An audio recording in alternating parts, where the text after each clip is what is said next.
how she started this picture, what she says, that she went about thinking about how she was going to show Little Red Riding Hood, and she wanted to show the forest, so she started with a couple of triangles, because can triangles be trees? Yeah. Yeah, that's a simple way of making trees. Oh, no. But she felt like this just made her feel like she was standing outside the forest, looking at it, not in the forest. So she changes something about those black trees.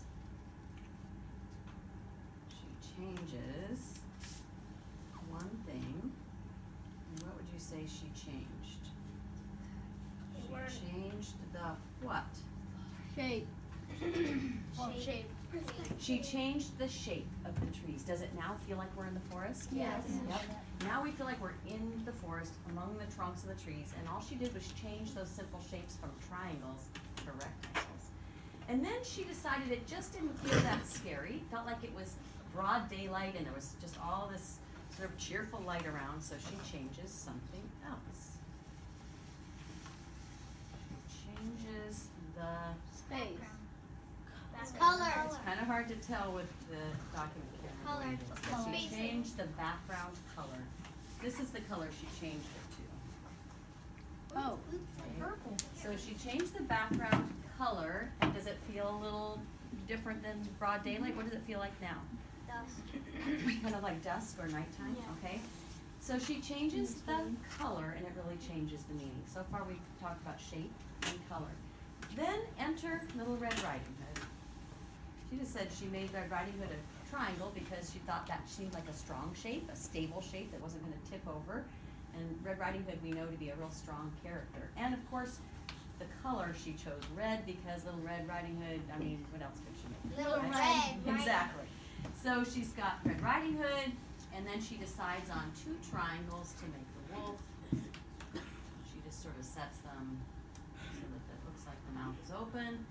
And then she feels like, it doesn't really feel that scary for Red Riding Hood at the moment. It doesn't feel that dangerous. It looks like they're just sort of next to each other having a conversation. Yeah? So she changes something about Red Riding Hood to make this feel a little scary. The size. She changes the size of Red Riding Hood. Are you a little more worried about Red Riding Hood now? Yeah. Yes. Yeah, it looks like Red Riding Hood's about to get snapped up.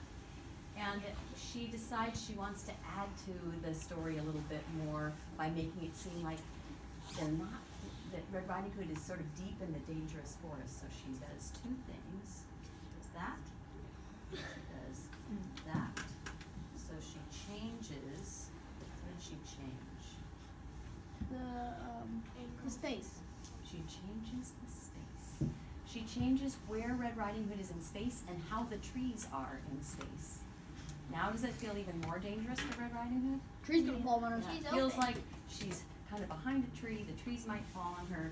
So we've changed those four elements. We've changed shape, color, size, and space. And each time we made a change, it sort of made it scarier and scarier, and it really changed the meaning like the artist wanted. Then the artist explains how she does a few things to play around with the wolf shape. She rounds out the corners. She just wanted to see what would happen. So she still sort of, she's not going to glue it down yet because she's still kind of playing around. She rounds out the corners of these shapes. Does it make the wolf seem more scarier or less scary? Less. It's like a giant puppy. Yeah. It's like a bear. Kind of more like a bear. So she's like, okay, never mind. She's going to go back to those triangles. She just, it's worth a try. It's worth a try to change things like shape a little bit. That's something you might remember, that if you want a character to not seem as scary, round out its corners. It makes it look softer, more friendly. Okay, so she went back to the pointy shapes for the wolf because she felt like it looked more scary. And then she thought she'd add some details to the wolf. She tries an eye, and that's her first try at an eye. A white circle. What do you think? Scary? Pathetic. Kind of pathetic. Yeah, okay. So then she decides she's going to change. Let's look at the change she made. Color. She Color changed and the size color and the shape. and the size Oh, good. and the shape. What do you think now? That's Scarier? scary. That looks like it's like just And also, what does it look like it's looking at now? Her. Her. looks like it's looking at her because it's the same color. When you make something the same color, people make connections. Their eyes go from one to the other. So right now we see Red Riding Hood and we go immediately to that wolf's eye and we go, oh my gosh, the wolf has spotted her and she is in danger. It's a very powerful picture, power punch of meaning through abstract art.